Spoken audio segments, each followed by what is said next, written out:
வணக்கம். இன்னைக்கு வந்து சூப்பரான முருங்கக்காய் வச்சு கிரேவி தாங்க செய்ய போறோம். ரொம்ப டேஸ்ட்டா இருக்குங்க. இது இட்லி, தோசை, சப்பாத்தி, சாப்பாடு கூட சாப்பிட்றதுக்கு சூப்பரான சைட் டிஷ்ஷுங்க. வாங்க எப்படி செய்யலான்னு பார்க்கலாம். அதுக்கு வந்து ஒரு கடாய் வச்சுக்கோங்க. கடாய் சூடாகட்டும். கடாய் சூடானதும் ஒரு 3 டேபிள் ஸ்பூன் அளவுக்கு ஆயில் சேர்த்துக்குங்க. இது கொஞ்சம் ஆயில் கொஞ்சம் எக்ஸ்ட்ரா சேர்த்தா தான் நல்லாயிருக்கும். ஆயில் நல்லா சூடாகட்டும். ஆயில் நல்லா சூடானதுமே இது கூட 2 முருங்கக்காய் வந்து நல்லா கழுவிட்டு ஈரமே இல்லாமல் கட் பண்ணி எடுத்துக்கோங்க. இப்போ அதை வந்து 2 நிமிஷம் வறுத்து எடுத்துக்கலாம்.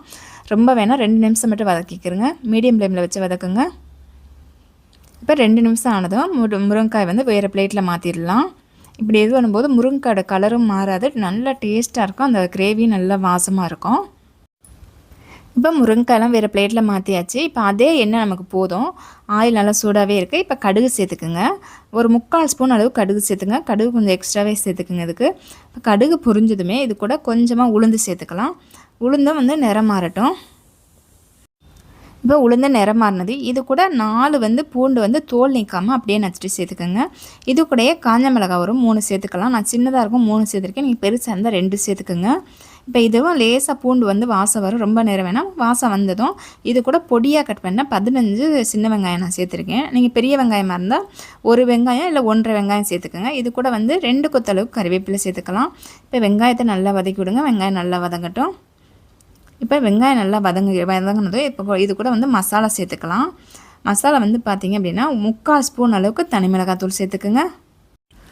இப்போ இதில் வந்து 1/2 ஸ்பூன் அளவுக்கு வந்து காஷ்மீர் மிளகாய் சேர்த்துக்கலாம். காஷ்மீர் மிளகாய் சேர்க்கும்போது நல்லா கலர் கொடுக்கும். இதில் 1 ஸ்பூன் அளவுக்கு தனியாத்தூள் சேர்த்துக்குங்க. இது கூட கொஞ்சமாக மஞ்சத்தூள் சேர்த்துக்கலாம். 2 சிட்டிகை அளவுக்கு மஞ்சத்தூள் சேர்த்துக்குங்க. ரொம்ப வேணாம். இப்போ இதுக்கு தேவையான அளவுக்கு இந்த கிரேவிக்கு தேவையான அளவு உப்பு சேர்த்துக்கலாம். இது கூட வந்து கொஞ்சம் பெருங்காயத்தூள் சேர்த்துக்குங்க. இப்போ இந்த மசாலாவெல்லாம் நல்லா வதக்கி விடுங்க. எண்ணெயிலே நல்லா வதங்கட்டும். இப்போ மசாலா நல்லா வதங்கிடுச்சு. இப்போ வந்து தக்காளி வந்து சேர்த்துக்கலாம். தக்காளி பார்த்தீங்க அப்படின்னா பெருசாக இருந்தது 2 தக்காளி சேர்த்துங்க. சின்னதாக இருந்தால் 3 சேர்த்துக்கோங்க. இதை வந்து மிக்ஸி சாரில் அரைச்சிட்டு சேர்த்துக்கலாம். இப்போ இந்த தக்காளியை நல்லா பச்சை வாடை பிறந்த வரைக்கும் நல்லா வதக்கி விடுங்க. நல்லா பச்சை வாடை போகணும். நல்லா வதக்கி விடுங்க. நம்ம எல்லாம் உப்பெல்லாம் ஏற்கனவே சேர்த்தாச்சு, அதனால் எதுவும் சேர்க்க வேணாம்.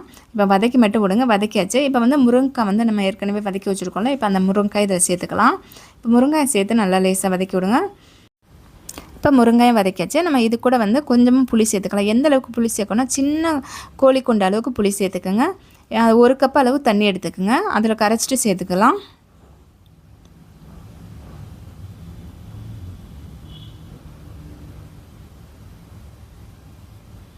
இப்போ நல்லா கிண்டி விடுங்க. கிண்டிட்டு ஸ்டவ்வை ஹையில் வச்சு விடுங்க. கையில் வச்சுட்டு நல்லா கொதிக்க வைங்க. இப்போ நல்லா கொதி வந்துச்சு. இப்போ ஸ்டவ்வை வந்து லோ ஃப்ளேமில் வச்சுட்டு மூடி வச்சுடுங்க. ஒரு 10-15 நிமிஷத்துக்கு வச்சிங்க அப்படின்னா நல்லா வந்து முருங்கைக்காய் வெந்து நல்லா அந்த கிரேவியும் நல்லா செட் ஆகிடும். இப்போ ஒரு 15 நிமிஷம் கழித்து ஓப்பன் பண்ணிக்கலாம். பார்த்திங்க அப்படின்னா கிரேவி ரெடி ஆகிடுச்சு. நல்லா மணக்குது ஓப்பன் பண்ணும்போது. அவ்வளோதாங்க, சூப்பரான முருங்கைக்காய் கிரேவி ரெடி ஆகிடுச்சுங்க. இதே மெத்தடில் செஞ்சு பாருங்கள், ரொம்ப நல்லாயிருக்கும். இந்த வீடியோ பிடிச்சிருந்தது அப்படின்னா என்னோடய சேனலை சப்ஸ்கிரைப் பண்ணிவிடுங்க. உங்கள் ஃப்ரெண்ட்ஸுக்கும் ஷேர் பண்ணுங்கள். இந்த வீடியோ எப்படின்னு சொல்லி கமெண்ட் பண்ணுங்கள், லைக் பண்ணுங்கள். நன்றி. அடுத்த வீடியோவில் பார்க்கலாம்.